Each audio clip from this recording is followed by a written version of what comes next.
Halo, selamat datang di channel Rubinar Game.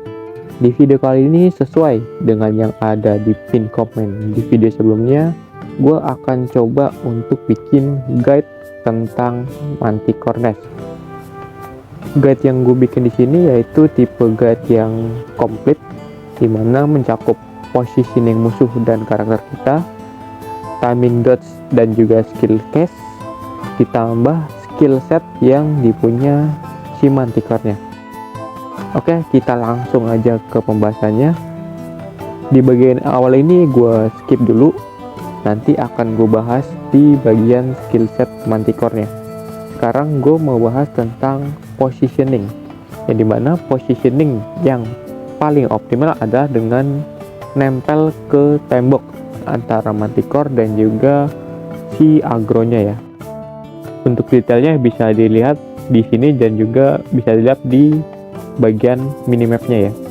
Positioning yang seperti ini punya keuntungan yang dimana kita bisa skip beberapa mekanik skill Manticore-nya, yang ngebuat agro atau DPS bisa lebih banyak space untuk hit bagian kepala. Kenapa difokuskan untuk hit kepala? Karena Manticore punya mekanisme khusus yang di sini ada bar tambahan, yaitu Manticore Head yang bisa berkurang ketika kita hit kepala. Dan ketika barnya habis, itu bakal bikin Manticore-nya kena stun. Yang dimana ketika Manticore-nya kena stun, itu bakal ngasih lebih banyak space untuk DPS kita fokus ngasih damage ke Manticore-nya. Perlu diperhatikan di sini untuk posisi agro itu jangan terlalu nempel ke Manticore ya. Karena kalau misalkan terlalu nempel, secara otomatis oleh sistem kita akan diteleport entah ke belakang atau ke samping. Dan kalau sudah diteleport, otomatis Manticore pasti bakal mencari agronya itu di mana. Dia pasti bakal muter badannya. Dan takutnya ketika badannya muter, dia tiba-tiba pakai skill yang dimana itu akan membahayakan DPS kalian. Selanjutnya untuk positioning DPS ya. Ini ada 3 opsi yang bisa diambil seperti yang ada di video, yaitu ada di depan Manti di kepalanya, yaitu di samping tangan Manti, dan juga ada di samping badan Manti. Kita bahas masing-masing kelebihan dan kekurangannya. Kelebihan yang pertama yaitu frekuensi serangan Manticore ke player itu lebih sedikit jika dibandingkan dengan posisi yang lainnya. Kelebihan yang kedua itu player akan lebih safe di posisi ini jika agronya ada misplay atau miss posisi. Untuk kekurangannya, di posisi ini player nggak akan bisa kebantu healnya Paladin kalau agronya adalah Paladin ya. Kekurangan yang kedua, positioningnya lebih sulit karena harus ngikutin tempo Manticore yang cenderung bergerak maju. Kekurangan yang ketiga, player di posisi ini memiliki chance yang tinggi untuk terkena skill Tile Swipe, yang dimana skill Tile Swipe itu sendiri adalah skill yang mematikan dan juga memiliki casting cepat.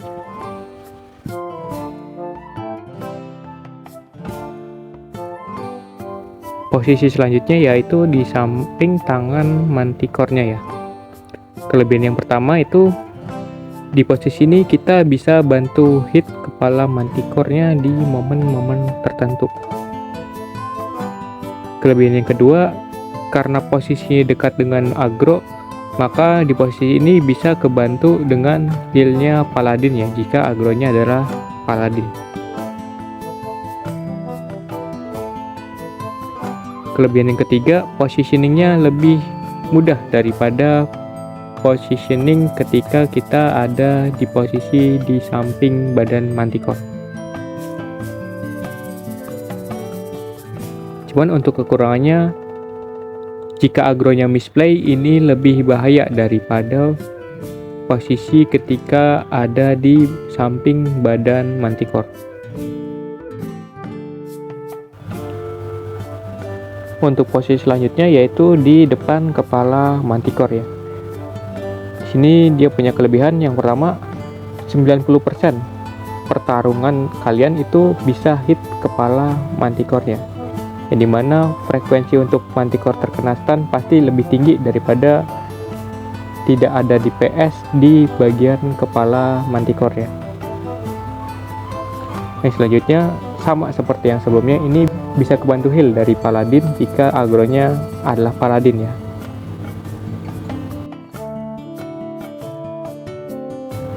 Selanjutnya ini plus minus, jadi bisa jadi plus bisa juga minus tergantung dari kalian, yaitu harus paham dengan tempo serangan, begitupun dengan timing dodge dan juga skill casting.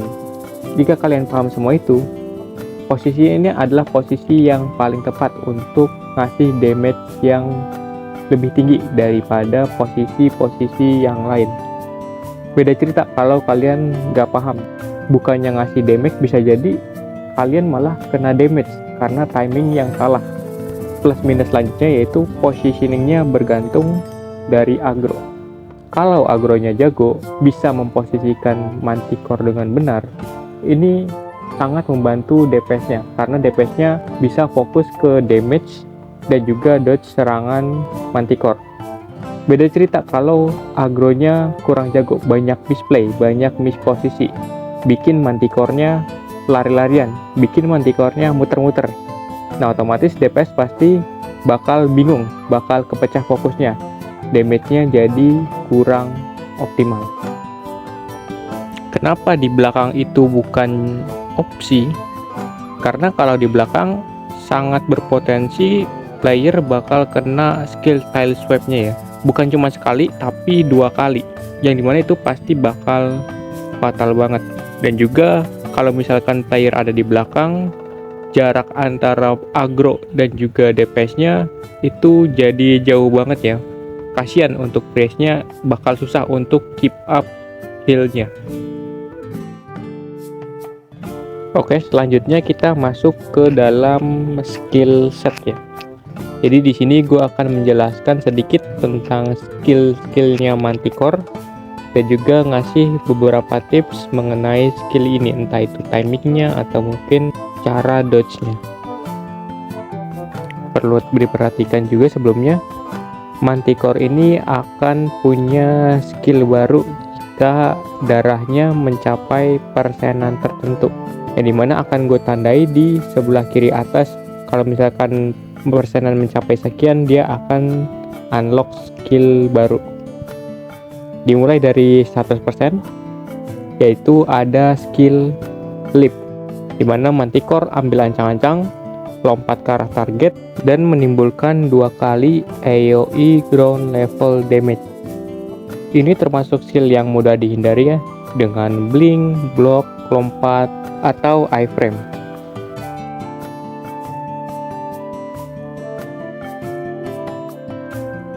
Nah, buat yang belum tahu iframe itu apa, bisa ditonton dulu video sebelumnya yang ini ya.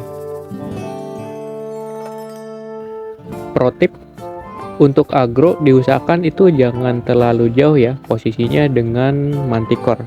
Karena kalau posisinya jauh, Manticore udah pasti bakal pakai skill ini. Beda cerita kalau agronya itu nggak jauh, si Manticore-nya ini nggak akan pakai skill ini sama sekali. Selanjutnya ada claw swipe, yaitu serangan mencakar ke arah target. Serangan ini ada 2 versi ya, yaitu menggunakan tangan kanan dan juga tangan kiri. Timingnya cukup jelas dan juga gampang buat dihindarin. Ditambah kalau kalian ada di arah berlawanan dari tangan cakarnya, ini kalian nggak akan kena damage.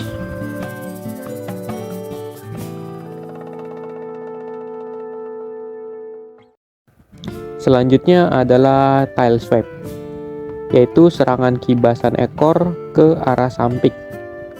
Sama juga dengan claw swipe, ini ada 2 versi juga, versi kibasan ke kiri dan juga ke kanan.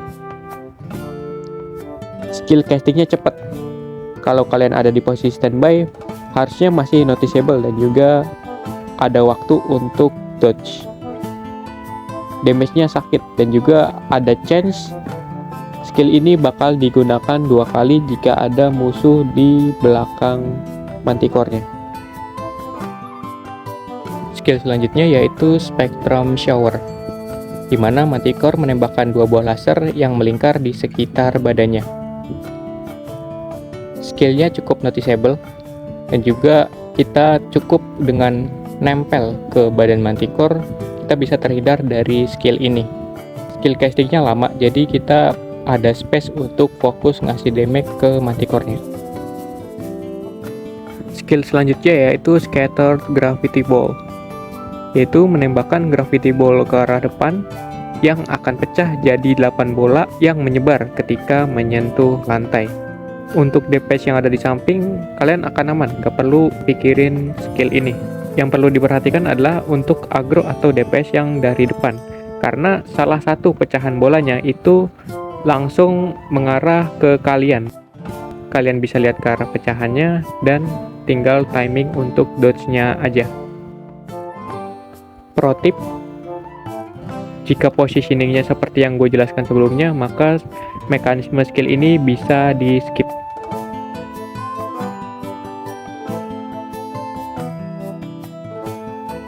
Skill selanjutnya yaitu Black Hole, di mana Manticore menciptakan bola gravitasi yang menghisap player ke pusat bolanya. Ini kalau posisi kalian tidak terlalu jauh sama Manticore, seharusnya skill ini bukan masalah. Tinggal jalan ngejauh aja dari bola gravitasinya. Punya skill cast yang lama juga, jadi kita bisa fokus untuk ngasih damage. Pro tip, jika positioningnya seperti yang gue jelaskan sebelumnya, maka mekanisme skill ini bisa di skip.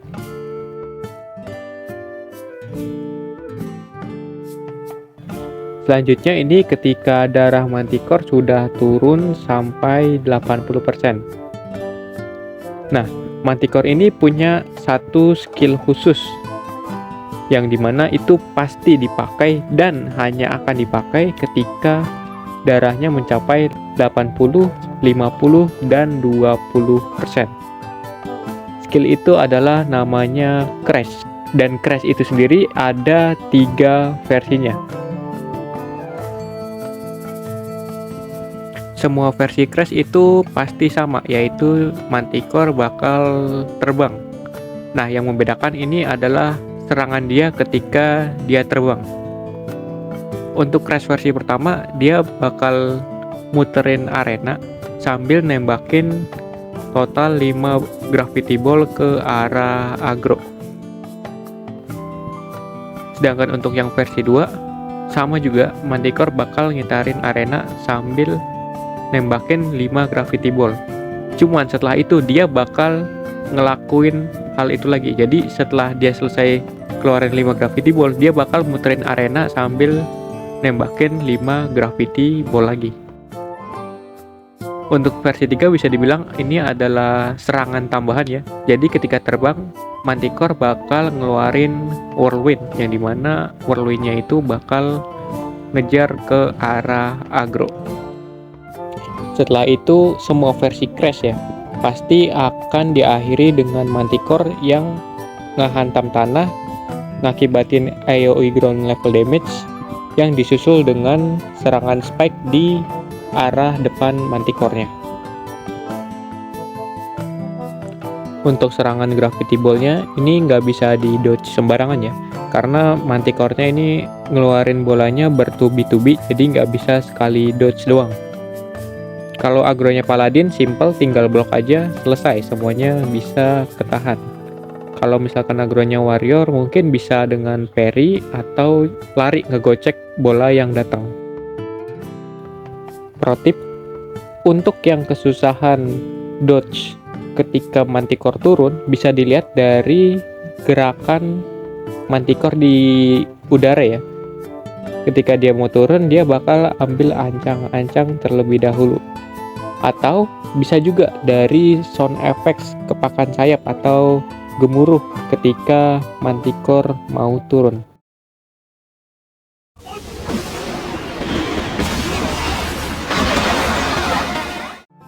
Perlu diperhatikan juga untuk aggro, jika posisi Manti turun itu jauh dari kalian, jangan lupa untuk atur jaraknya ya, supaya si Manticore-nya nggak pakai skill leap.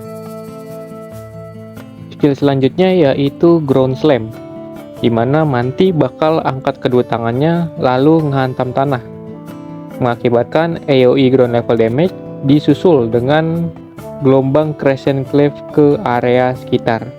Ini sebenarnya hampir sama dengan yang leap, cuman yang membedakan itu di lompatnya leap, dan juga di Ground Slam ini serangan keduanya itu berbentuk seperti Crescent Cleave ya, skillnya Swordmaster. Cara dodge serangan awal sama, bisa lompat, cuman untuk serangan keduanya yang berbentuk Crescent Cleave ini harus dengan iframe, atau tidak perlu di dodge jika kalian bisa hafal Crescent Cleave-nya bakal keluar di mana ya.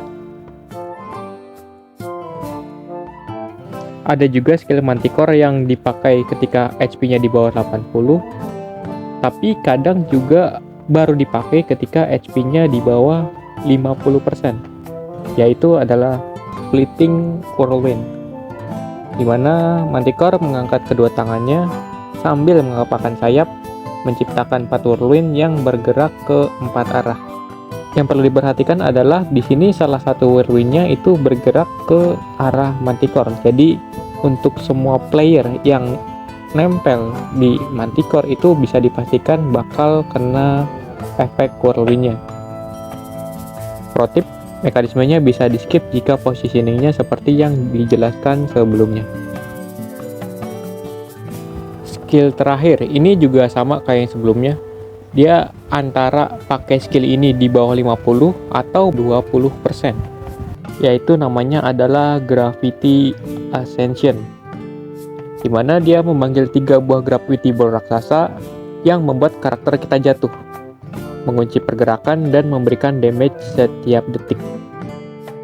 Pada dasarnya ini sama kayak skill Spectrum Shower ya, nggak masalah kalau karakter kita nempel ke Manticore-nya.